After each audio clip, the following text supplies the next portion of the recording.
Hey friends, I'm going to be reading again tonight, this time from Gary Paulsen's excellent YA novel, Hatchet.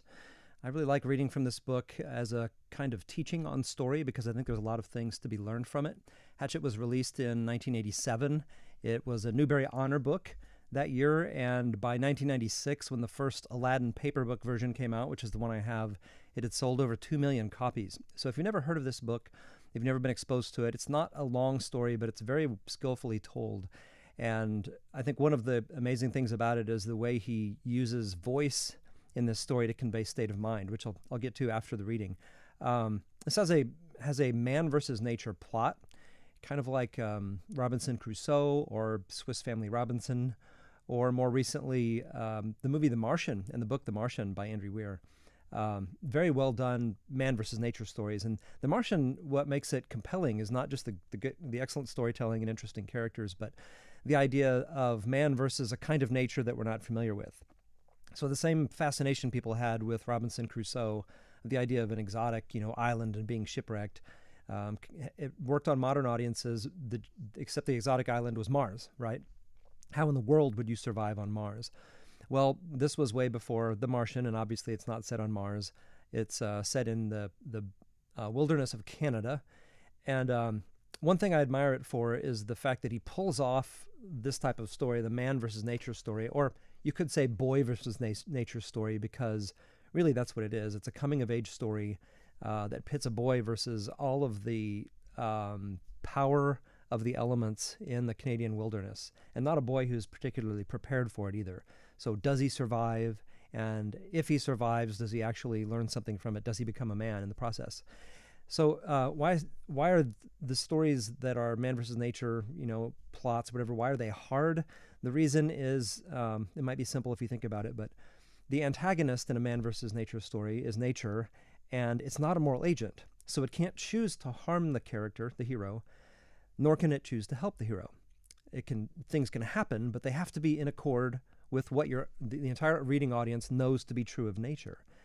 So as a result, every bad thing that happens that could make the plot interesting, it can't be the result of someone deciding to ruin the hero's life, because nature doesn't do that. It has to be the result of something that could happen naturally, right? So it has to strike us as plausible. This is the sort of thing that happens in the Canadian wilderness.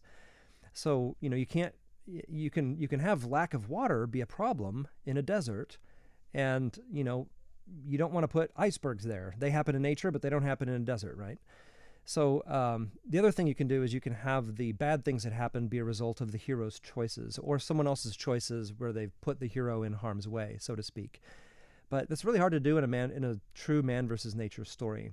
So in other words, making a believable and interesting plot is really hard when you do man versus nature. That's one reason why I tell students to avoid it in the one-year adventure novel program. And it's also why most man versus nature stories are actually not fiction. They work best when they're true stories. I worked for a while on a comic book called Amazing True Life Stories, and one of the things we had to do was consider, can an audience believe this, even though the title of the thing is Amazing True Life Stories? Will readers look at it and go, I don't believe that really happened?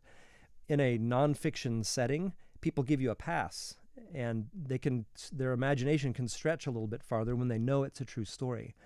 But when they know it's fiction, they're not as willing to do that because they know the decision making is coming from the author, that the author's acting on behalf of nature, so to speak. So it's easier to believe the misfortune or good luck of someone lost at sea when we know they really were lost at sea, and this bad thing and this good thing really did happen to them. There's a really great example of what needs to be, what could be put in, but what's left out in a book that we use in the one-year adventure novel curriculum called The Man-Eaters of Tsavo. And The Man-Eaters of Tsavo was written by a guy named John Henry Patterson. He's basically a big game hunter who was hired to go to India and to get rid of these two lions that were killing people working on the railroad. And they killed a large number of people. And these lions kept escaping the traps and the things that people were trying to do to capture them. And so they became almost these mythical creatures that were called the Ghost. One of them was called the Ghost, and the other was called the Darkness. And it's the movie that was made based on the book is called The Ghost and the Darkness, and it was written by William Goldman. Very, very interesting. He actually has the narrator say in that story, everything that happens in this story is true. You need to keep that in mind. And the reason I'm pointing it out is that in the movie, they left out things that happened in the book. And when you're reading the book, there's enough time to establish that this stuff really happened. And you read it and you just almost can't believe the good luck in a perverse kind of way of the lions and the way they escaped certain things. In fact, even the last, in the book, the way the second lion is killed, it's actually shot, I think, 9 times before it actually dies. And you couldn't put that into a movie and have it really be believable. You'd have to, that's why they didn't include it in the movie. So what I want to say about this before I read is just very simply, I think you'll notice the voice in Hatchet and how strong it is, and how he uses this very interesting voice of the main character to establish the main character's state of mind. His internal, like the mental and emotional state of the main character as the inciting incident unfolds is in part what builds tension as this story. So here are the first 2 chapters from Gary Paulsen's novel, Hatchet. Chapter 1. Brian Robeson stared out the window of the small plane at the endless green northern wilderness below. It was a small plane, a Cessna 406, a bush plane, and the engine was so loud, so roaring and consuming and loud that it ruined any chance for conversation. Not that he had much to say. He was 13 and the only passenger on the plane with a pilot named, what was it, Jim or Jake or something, who was in his mid-40s and who had been silent as he worked to prepare for takeoff. In fact, since Brian had come to the small airport in Hampton, New York, to meet the plane, driven by his mother, the pilot had spoken only 5 words to him. Get in the co-pilot seat, which Brian had done. They had taken off, and that was the last of the conversation. There had been the initial excitement, of course. He had never flown in a single-engine plane before, and to be sitting in the co-pilot seat with all the controls right there in front of him, all the instruments in his face as the plane clawed for altitude, jerking and sliding on the wind currents as the pilot took off, had been interesting and exciting.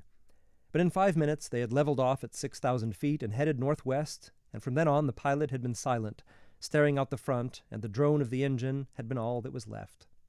The drone and the sea of green trees that lay before the plane's nose and flowed to the horizon, spread with lakes, swamps, and wandering streams and rivers.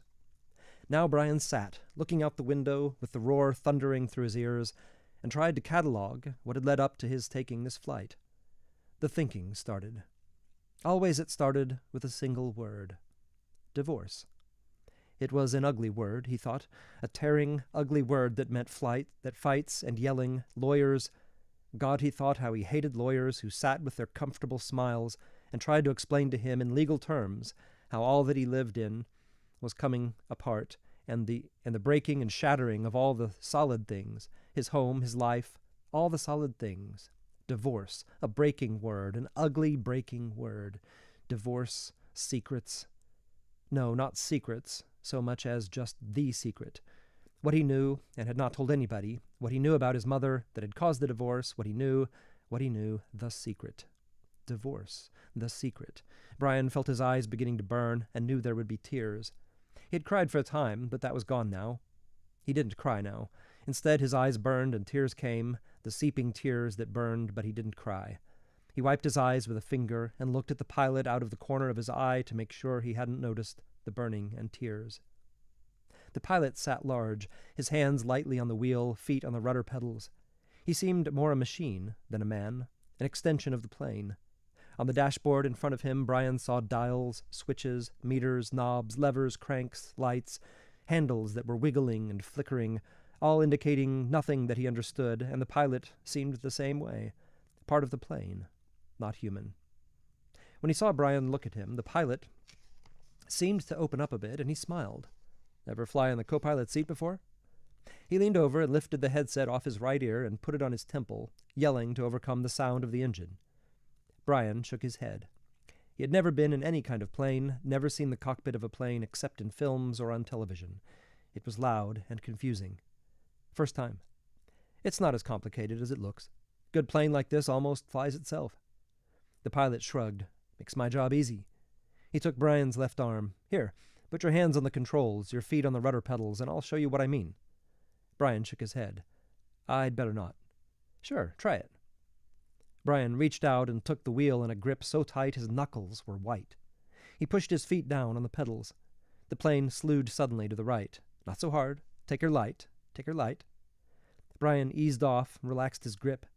The burning in his eyes was forgotten momentarily as the vibration of the plane came through the wheel and the pedals. It seemed almost alive. See? The pilot let go of his wheel, raised his hands in the air, and took his feet off the pedals to show Brian he was actually flying the plane alone. Simple. Now turn the wheel a little to the right and push on the right rudder pedal a small amount. Brian turned the wheel slightly, and the plane immediately banked to the right, and when he pressed on the right rudder pedal, the nose slid across the horizon to the right. He left off on the pressure and straightened the wheel, and the plane righted itself.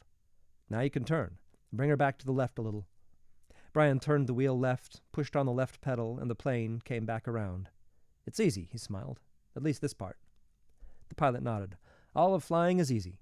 Just takes learning, like everything else. Like everything else. He took the controls back, then reached up and rubbed his left shoulder. Aches and pains, must be getting old. Brian let go of the controls and moved his feet away from the pedals as the pilot put his hands on the wheel. Thank you. But the pilot had put his headset back on, and the gratitude was lost in the engine noise, and things went back to Brian looking out the window at the ocean of trees and lakes. The burning eyes did not come back, but memories did. Came flooding in. The words. Always the words. Divorce. The secret. Fights. Split. The big split. Brian's father did not understand, as Brian did. Knew only that Brian's mother wanted to break the marriage apart. The split had come, and then the divorce. All so fast. And the court had left him with his mother, except for the summers and what the judge called visitation rights. So formal. Brian hated judges as he hated lawyers. Judges that leaned over the bench and asked Brian if he understood where he was to live and why. Judges who did not know what had really happened. Judges with the caring look that meant nothing as lawyers said legal phrases that meant nothing. In the summer, Brian would live with his father, in the school year with his mother. That's what the judge said after looking at papers on his desk and listening to the lawyers talk. Talk. Words. Now the plane lurched slightly to the right, and Brian looked at the pilot. He was rubbing his shoulder again, and there was the sudden smell of body gas in the plane. Brian turned back to avoid embarrassing the pilot, who was obviously in some discomfort. Must have stomach troubles. So this summer, the first summer when he was allowed to have visitation rights with his father, with the divorce only 1 month old, Brian was heading north. His father was a mechanical engineer who had designed or invented a new drill bit for oil drilling, a self-cleaning, self-sharpening bit. He was working in the oil fields of Canada, up on the tree line where the tundra started and the forests ended. Brian was riding up from New York with some drilling equipment. It was lashed down in the rear of the plane next to a fabric bag the pilot had called a survival pack, which had emergency supplies in case they had to make an emergency landing. That had to be specially made in the city, riding in a bush plane with a pilot named Jim or Jake or something who had turned out to be an all-right guy, letting him fly and all. Except for the smell. Now there was a constant odor, and Brian took another look at the pilot, found him rubbing the shoulder and down the arm now, the left arm letting go more gas and wincing. Probably something he ate, Brian thought. His mother had driven him from the city to meet the plane at Hampton, where it came to pick up the drilling equipment. A drive in silence, a long drive in silence. 2.5 hours of sitting in the car, staring out the window just as he was now, staring out the window of the plane. Once, after an hour, when they were out of the city, she turned to him. Look, can't we talk this over? Can't we talk this out? Can't you tell me what's bothering you? And there were the words again. Divorce, split, the secret. How could he tell her what he knew? So he had remained silent, shook his head, and continued to stare unseeing at the countryside, and his mother had gone back to driving only to speak to him one more time when they were close to Hampton. She reached over to the back of the seat and brought up a paper sack. I got something for you for the trip. Brian took the sack and opened the top. Inside there was a hatchet, the kind with a steel handle and a rubber hand grip. The head was in a stout leather case that had a brass-riveted belt loop. It goes on your belt. His mother spoke now without looking at him. There were some farm trucks on the road now, and she had to weave through them and watch traffic. The man at the store said you could use it. You know, in the woods with your father. Dad, he thought. Not my father. My dad. Thanks, it's really nice. But the words sounded hollow even to Brian. Try it on. See how it looks on your belt. And he would normally have said no, that it looked too hokey to have a hatchet on your belt. Those were the normal things he would say. But her voice was thin, had a sound like something thin that would break if you touched it, and he felt bad for not speaking to her. Knowing what he knew, even with the anger, the hot white hate of his anger at her, he still felt bad for not speaking to her, and so to humor her, he loosened his belt and pulled the right side out and put the hatchet on and rethreaded the belt. "Scooch around so I can see." He moved around in the seat, feeling only slightly ridiculous. She nodded. "Just like a scout. My little scout." And there was the tenderness in her voice that she had when he was small, the tenderness that she had when he was small and sick with a cold, and she put her hand on his forehead, and the burning came into his eyes again, and he had turned away from her and looked out the window, forgotten the hatchet on his belt, and so arrived at the plane with the hatchet still on his belt. Because it was a bush flight from a small airport, there had been no security, and the plane had been waiting, with the engine running, when he arrived, and he had grabbed his suitcase and pack bag and run for the plane without stopping to remove the hatchet. So it was still on his belt. At first he'd been embarrassed, but the pilot had said nothing about it, and Brian forgot it as they took off and began flying. More smell now. Bad. Brian turned again to glance at the pilot, who had both hands on his stomach and was grimacing in pain, reaching for the left shoulder again as Brian watched. "Don't know, kid." The pilot's words were a hiss, barely audible. "Bad aches here. Bad aches. Thought it was something I ate, but—" He stopped as a fresh spasm of pain hit him. Even Brian could see how bad it was. The pain drove the pilot back into the seat, back and down. "I've never had anything like this." The pilot reached for the switch on his mic cord, his hand coming up in a small arc from the stomach, and he flipped the switch and said, "This is Flight 46. And now a jolt took him like a hammer blow, so forcefully that he seemed to crush back into the seat, and Brian reached for him, could not understand at first what it was, could not know, and then knew. Brian knew. The pilot's mouth went rigid. He swore and jerked a short series of slams into the seat, holding his shoulder now, swore and hissed. "Chest! Oh God, my chest is coming apart." Brian knew now. The pilot was having a heart attack. Brian had been in the shopping mall with his mother when a man in front of Paisley's store had suffered a heart attack. He had gone down and screamed about his chest, an old man, much older than the pilot. Brian knew. The pilot was having a heart attack, and even as the knowledge came to Brian, he saw the pilot slam into the seat. One more time, one more awful time, he slammed back into the seat, and his right leg jerked, pulling the plane to the side in a sudden twist, and his head fell forward, and spit came. Spit came from the corners of his mouth, and his legs contracted up into the seat, and his eyes rolled back in his head until there was only white. Only white for his eyes, and the smell became worse, filled the cockpit, and all of it so fast. So incredibly fast that Brian's mind could not take it in at first, could only see it in stages. The pilot had been talking, just a moment ago, complaining of the pain. He had been talking. Then the jolts came. The jolts that took the pilot back had come, and now Brian sat, and there was a strange feeling of silence in the thrumming roar of the engine, a strange feeling of silence and being alone. Brian was stopped. He was stopped. Inside he was stopped. He could not think past what he saw, what he felt. All was stopped. The very core of him, the very center of Brian Robeson, was stopped and stricken with a white flash of horror, a terror so intense that his breathing, his thinking, and nearly his heart had stopped. Stopped. Seconds passed, seconds that became all of his life, and he began to know what he was seeing, began to understand what he saw, and that was worse, so much worse that he wanted to make his mind freeze again. He was sitting in a bush plane roaring 7,000 feet above the northern wilderness, with a pilot who had suffered a massive heart attack and who was either dead or in something close to a coma. He was alone. In the roaring plane with no pilot, he was alone. Alone. Chapter 2. For a time that he could not understand, Brian could do nothing. Even after his mind began working and he could see what had happened, he could do nothing. It was as if his hands and arms were lead. Then he looked for ways for it not to have happened. "Be asleep," his mind screamed at the pilot. "Just be asleep, and your eyes will open now, and your hands will take the controls, and your feet will move to the pedals." But it did not happen. The pilot did not move, except that his head rolled on a neck impossibly loose as the plane hit a small bit of turbulence. The plane. Somehow the plane was still flying. Seconds had passed, nearly a minute, and the plane flew on as if nothing had happened, and he had to do something, but did not know what. Help. He had to help. He stretched one hand toward the pilot, saw that his fingers were trembling, and touched the pilot on the chest. He did not know what to do. He knew there were procedures that you could do mouth-to-mouth on victims of heart attacks and push their chests, CPR. But he did not know how to do it, and in any case, could not do it with the pilot, who was sitting up in the seat and still strapped in with his seatbelt. So he touched the pilot with the tips of his fingers, touched him on the chest, and could feel nothing, no heartbeat, no rise and fall of breathing, which meant that the pilot was almost certainly dead. "Please," Brian said, but did not know what or who to ask. "Please." The plane lurched again, hit more turbulence, and Brian felt the nose drop.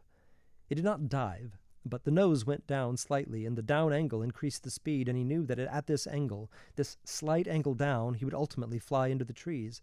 He could see them ahead on the horizon, where before he could see only sky. He had to fly it somehow, had to fly the plane. He had to help himself. The pilot was gone, beyond anything he could do. He had to try and fly the plane. He turned back in the seat, facing the front, and put his hands, still trembling, on the control wheel, his feet gently on the rudder pedals. You pulled back on the stick to raise the plane. He knew that from reading. You always pulled back on the wheel. He gave it a tug, and it slid back toward him easily. Too easily. The plane, with the increased speed from the tilt down, swooped eagerly up and drove Brian's stomach down. He pushed the wheel back in, went too far this time, and the plane's nose went below the horizon, and the engine's speed increased with a shallow dive. Too much. He pulled back again, more gently this time, and the nose floated up again, too far but not as violently as before, then down a bit too much, and up again very easily, and the front of the plane cowling settled. When he had it aimed at the horizon, and it seemed to be steady, he held the wheel where it was, let out his breath, which he had been holding all this time, and tried to think what to do next. It was a clear blue sky day with fluffy bits of clouds here and there, and he looked out the window for a moment, hoping to see something, a town or village. But there was nothing, just the green of the trees, endless green, and lakes scattered more and more thickly as the plane flew. Where? He was flying, but did not know where. He had no idea where he was going. He looked at the dashboard of the plane, studied the dials, and hoped to get some help. Hoped to find a compass, but it was all so confusing, a jumble of numbers and lights. One lighted display in the top center of the dashboard said the number 342. Another next to it said 22. Down beneath that were dials with lines that seemed to indicate what the wings were doing, tipping or moving, and one dial with a needle pointing to the number 70, which he thought, only thought, might be the altimeter, the device that told him his height above the ground, or above sea level. Somewhere he had read something about altimeters, but he couldn't remember what or where or anything about them. Slightly to the left and below the altimeter, he saw a small rectangular panel with a lighted dial and two knobs. His eyes had passed over it 2 or 3 times before he saw what was written in tiny letters on top of the panel. Transmitter 221 was stamped in the metal, and it hit him, finally, that this was the radio. The radio, of course. He had to use the radio.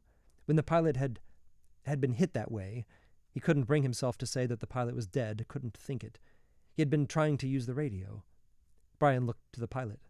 The headset was still on his head, turned sideways a bit from his jamming back into the seat, and the microphone switch was clipped into his belt. Brian had to get the headset from the pilot, had to reach over and get the headset from the pilot, or he would not be able to use the radio to call for help. He had to reach over. His hands began trembling again. He did not want to touch the pilot, did not want to reach for him, but he had to get the radio. He lifted his hands from the wheel just slightly and held them, waiting to see what would happen. The plane flew on, normally, smoothly. All right, he thought. Now to do this thing. He turned and reached for the headset, slid it from the pilot's head, one eye on the plane, waiting for it to dive. The headset came easily, but the microphone switch at the pilot's belt was jammed in, and he had to pull it to get it loose. When he pulled, his elbow bumped the wheel and pushed it in, and the plane started down in a shallow dive. Brian grabbed the wheel and pulled it back, too hard again, and the plane went through another series of stomach-wrenching swoops, up and down, before he could get it under control. When things had settled again, he pulled at the mic cord once more, and at last jerked the cord free. It took him another second or two to place the headset on his own head and position the small microphone tube in front of his mouth. He had seen the pilot use it, had seen him depress the switch at his belt, so Brian pushed the switch in and blew into the mic. He heard the sound of his breath in the headset. "Hello? Is there anybody listening on this? Hello?" He repeated it 2 or 3 times and then waited, but heard nothing except his own breathing. Panic came then. He had been afraid, had been stopped with the terror of what was happening, but now panic came, and he began to scream into the microphone, scream over and over, "Help! Somebody help me! I'm in this plane and don't know. And he started crying with the screams, crying and slamming his hands against the wheel of the plane, causing it to jerk down, then back up. But again he heard nothing but the sound of his own sobs in the microphone, his own screams mocking him, coming back into his ears. The microphone. Awareness cut into him. He had used a CB radio in his uncle's pickup once. You had to turn the mic switch off to hear anybody else. He reached to his belt and released the switch. For a second all he heard was the whoosh of the empty airwaves. Then, through the noise and static, he heard a voice. "Whoever is calling on this radio net, I repeat, release your mic switch. You are covering me. You are covering me. Over." It stopped, and Brian hit his mic switch. "I hear you. I hear you. This is me." He released the switch. "Roger, I have you now." The voice was very faint and breaking up. "Please state your difficulty and location, and say over to signal end of transmission. Over." Please state my difficulty, Brian thought. God, my difficulty. "I'm in a plane with a pilot who has had a heart attack or something. He can't fly, and I don't know how to fly. Help me. Help." He turned his mic off without ending transmission properly. There was a moment's hesitation before the answer. "Your signal is breaking up, and I lost most of it. Understand, pilot, you can't fly, correct? Over." Brian could barely hear him now. Heard mostly noise and static. "That's right, I can't fly. The plane is flying now, but I don't know how much longer. Over." "Lost signal. Your location, please. Flight number. Location. "I don't know my flight number or location. I don't know anything. I told you that. Over." He waited now, waited, but there was nothing. Once, for a second, he thought he heard a break in the noise, some part of a word, but it could have been static. 2, 3 minutes, 10 minutes. The plane roared, and Brian listened, but he heard no one. Then he hit the switch again. "I do not know the flight number. My name is Brian Robeson, and we left Hampton, New York, headed for the Canadian oil fields to visit my father, and I do not know how to fly an airplane, and the pilot—" He let go of the mic. His voice was starting to rattle, and he felt as if he might start screaming at it any second. He took a deep breath. "If there is anybody listening who can help me fly a plane, please answer." Again he released the mic, but heard nothing but the hissing of noise in the headset. After half an hour of listening and repeating the cry for help, he tore the headset off in frustration and threw it to the floor. It all seemed so hopeless. Even if he did get somebody, what could anybody do? Tell him to be careful? All so hopeless. He tried to figure out the dials again. He thought he might know which was speed. It was a lighted number that read 160, but he didn't know if that was actual miles an hour or kilometers, or if it just meant how fast the plane was moving through the air and not over the ground. He knew airspeed was different from ground speed, but not by how much. Parts of books he'd read about flying came to him, how wings worked, how the propeller pulled the plane through the sky, simple things that wouldn't help him now. Nothing could help him now. An hour passed. He picked up the headset and tried again. It was, he knew, in the end, all he had. But there was no answer. He felt like a prisoner, kept in a small cell that was hurtling through the sky at what he thought to be 160 miles an hour, headed he didn't know where, just headed somewhere until— there it was. Until what? Until he ran out of fuel. When the plane ran out of fuel, it would go down. Period. Or he could pull the throttle out and make it go down now. He had seen the pilot push the throttle in to increase speed. If he pulled the throttle back out, the engine would slow down and the plane would go down. Those were his choices. He could wait for the plane to run out of gas and fall, or he could push the throttle in and make it happen sooner. If he waited for the plane to run out of fuel, he would go farther, but he did not know which way he was moving. When the pilot had jerked, he had moved the plane, but Brian could not remember how much of it had come back to its original course. Since he did not know the original course anyway, and could only guess at which display might be the compass, the one reading 342, he did not know where he had been or where he was going, so it didn't make much difference if he went down now or waited. Everything in him rebelled against stopping the engine and falling now. He had a vague feeling that he was wrong to keep heading as the plane was heading, a feeling that he might be going off in the wrong direction, but he could not bring himself to stop the engine and fall. Now he was safe, or safer than if he went down. The plane was flying. He was still breathing. When the engine stopped, he would go down. So he left the plane running, holding altitude, and kept trying the radio. He worked out a system. Every 10 minutes, by the small clock built into the dashboard, he tried the radio with a simple message.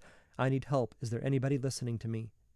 In the times between transmissions, he tried to prepare himself for what he knew was coming.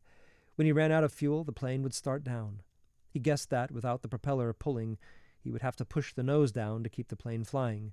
He thought he may have read that somewhere, or it just came to him. Either way, it made sense.